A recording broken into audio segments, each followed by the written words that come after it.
আসসালামু আলাইকুম রহমতুল্লাহ।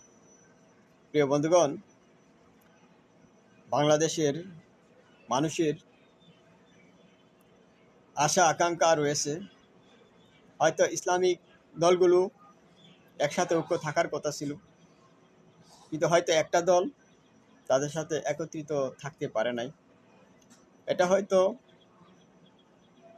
বাংলাদেশ জামায়াত ইসলামী সর্বাত্মক চেষ্টা করেছিলেন তাদেরকে একসাথে রাখতে, হয়তো উপরের যিনি সৃষ্টিকর্তা আল্লাহ পাক রব্বুল আলামিন উনি হয়তো চান নাই, সেজন্য একত্রিত থাকতে পারেন নাই। তবে থাকা না থাকার মধ্যে হয়তো আল্লাহ তার মধ্যেও কোনো কল্যাণ রেখেছে, সেজন্য আল্লাহ পাক রব্বুল আলামিনের কাছে আমাদের শুকরিয়া আদায় করতে হবে এবং সবর থাকতে হবে এবং ধৈর্য ধারণ করতে হবে। সেজন্য আমাদের সবাইকে কারো বিরুদ্ধে কটূক্তিমূলক কথা আমরা না বলি এবং কারো পক্ষ হয়ে কাউকে যেন আক্রমণাত্মক কোনো কথা না বলি। আল্লাহ তাদেরকে হেদায়েত করুক, আমরা এই দোয়া করি, সবাইকে আল্লাহ হেদায়েত করুক। তবে যারা একত্রিত আছেন তাদের জন্য দোয়া করবেন, তারা যেন একত্রিত থাকতে পারে এবং তাদের প্রতি আস্থা বিশ্বাস এবং তাদের হয়ে আপনারা তাদেরকে সহযোগিতা করুন, পরামর্শ দিন এবং ঐক্যবদ্ধ রাখার জন্য পরামর্শ দিন। এবার বাংলাদেশের একটি সুযোগ রয়েছে যে ইসলামের পক্ষে আমাদেরকে একত্রিত হতে হবে এবং ন্যায় এবং ইনসাফের শাসন প্রতিষ্ঠা করার লক্ষ্যে ঘুষ, দুর্নীতি, চাঁদাবাজ এবং ক্ষমতার অপব্যবহার, অনিয়ম, দুর্নীতি যত প্রকার আছে, আমরা সেগুলো থেকে আমরা সকলেই পানা চাই আল্লাহর কাছে। আমরা যেন ভুল করে কখনো আমরা কোনো অপরাধীকে যেন জয়যুক্ত না করি।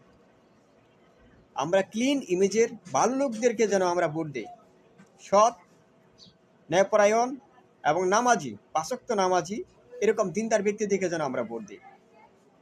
কারণ বিগত ৭১-এর পর থেকে, স্বাধীনতা যুদ্ধের পর থেকে আমরা এ পর্যন্ত কখনোই সৎ শাসকের হাতে আমরা দেশ পড়ে নাই। খারাপ লোকেদের হাতে দেশ পরিচালিত হয়েছে, ভালো লোকেদের হাতে দেশ পরিচালিত হয় নাই। যদিও একজন ছিলেন জিয়া রহমান সাহেব,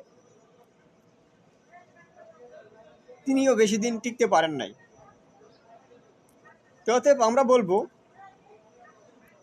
উনি ইসলামকে ভালোবাসতেন কিন্তু উনি ইসলামের কোনো ক্ষতি করেন নাই। তবে এরকম লোক ছিল, তবে উনি ইসলামী আইন বাস্তবায়নের পক্ষে ছিলেন না। তো যাই হোক, আমাদের এখন লক্ষ্য উদ্দেশ্য হলো, যারা এখন বর্তমানে ঘুষ, দুর্নীতি, চাঁদাবাজি, ক্ষমতার অপব্যবহার, অনিয়ম করতেছে, জুলুম নির্যাতন করতেছে, মানুষ হানাহানি করে মানুষ মেরে ফেলতেছে, মানুষ মারার মতো এত বড় অন্যায় অপরাধ পৃথিবীতে আর কোনোটা নাই। এত বড় নিকৃষ্ট কাজ পৃথিবীতে আর দ্বিতীয়টা হতে পারে না। যারা মানুষ হত্যা করে তারা কখনোই মানুষ হতে পারে না। তারা যারা মানুষকে মানুষ হত্যা করে অন্যায়ভাবে, ক্ষমতার অপব্যবহার করে, জোর করে যারা মানুষকে হত্যা করে, নিজের দলের লোকেদেরকে হত্যা করে, বুঝতে হবে। আপনাদেরকে এখনই সময় সেটা বোঝার, বিবেক দিয়ে আপনারা চিন্তা করুন। অন্ততপক্ষে আপনার প্রতিবেশী ভালো থাকলে আপনি ভালো থাকতে পারবেন। সেজন্য ওইরকম সৎ ভালো লোকদেরকে দিন, যারা অন্ততপক্ষে, যাদের দ্বারা যদি উপকার না হয় অন্ততপক্ষে ক্ষতি হবে না, সেই লোকদেরকে বাছাই করুন।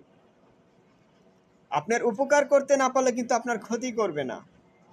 আমাদের সামান্য পরিমাণ এই কমন সেন্সটা আমাদের রাখা প্রয়োজন।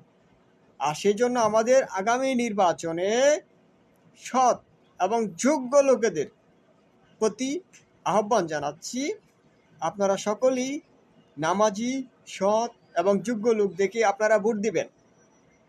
ভালো লোকদেরকে বিজয়ী করেন। আপনাদের বিবেকের কাছে প্রশ্ন রেখে গেলাম, এখনও কি সে ঘুষ, দুর্নীতি, ঘুষ দিয়ে চাঁদা, ঘুষ দিয়ে চাকরি নেওয়ার এই সমস্ত পথেই থাকবেন, না তার থেকে বেরিয়ে আসবেন, যোগ্যতা অনুযায়ী চাকরি পাবেন? এখন চিন্তা ভাবনা ও সিদ্ধান্ত আপনাদের।